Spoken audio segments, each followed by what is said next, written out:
Hail heroes! In this video we'll be exploring souls and how they work in the Thinning Vale and Cormac on the other side of midnight.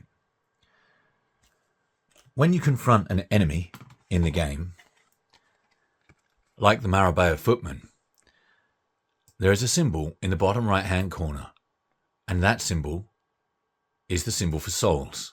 And you can see that if you defeat the Marabao footman, you'll gain 1 soul. Similarly, if you defeat the Blight Rat, you'll gain 1 soul, and 1 soul is typically the reward for defeating an enemy. You can also gain souls in a variety of other ways as rewards for making intuitive or correct decisions in narrative entries when you are making and you are forced to make choices within Revelations entries. So, if you gain a soul, you'll collect a token for it. And as you build these up, you'll be able to spend them to increase your skill set. So, for example, Cormac might purchase Fate Spinner, which is a once per game card. A once per game card costs 10 souls. If the card is not a once per game card, it is worth 5 souls. You can make this purchase at any time when you have the requisite number of souls. How else can souls be spent in the game?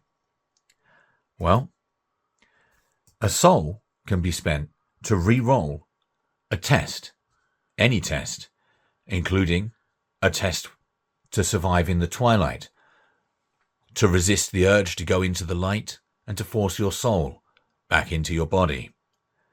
Or, perhaps, to search a tile if you think that a search for treasure could be critical to your success. Likewise, for traps, or any other test in the game. However, you cannot keep any of the dice. When you make this reroll, you would have to reroll all of the dice. Likewise, souls can be spent to reroll an attack, and again, you would have to reroll all of the dice in the attack. So if you spent a combat and you rolled 5 dice to attack, and you found that, unlike in this example, you don't roll any combats, you might spend your soul to re-roll those dice. One more way in which souls can be spent is to re-roll the dice when you're rolling up at the start of the round. So, for example, if you roll up and you have generated an awful lot of enemy results, you might think, I'll spend the soul rather than going full defensive and I'll re-roll. Full defensive is explained in another video. The final way in which souls can be spent, aside from entries in the books, which sometimes enable you to use souls to travel through portals into other worlds, and to trigger a variety of other effects, is to fuel items and weapons that you may find along your journey.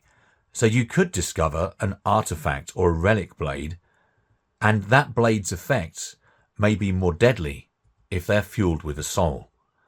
There are also skills that can be enhanced with the use of a soul, and the expenditure of a soul can also make a spell more deadly from a scroll, and so on.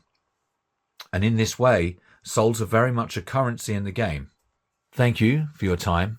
We hope that you've enjoyed this short video about souls and how they are used in Cormac on the other side of midnight and the Thinning Vale.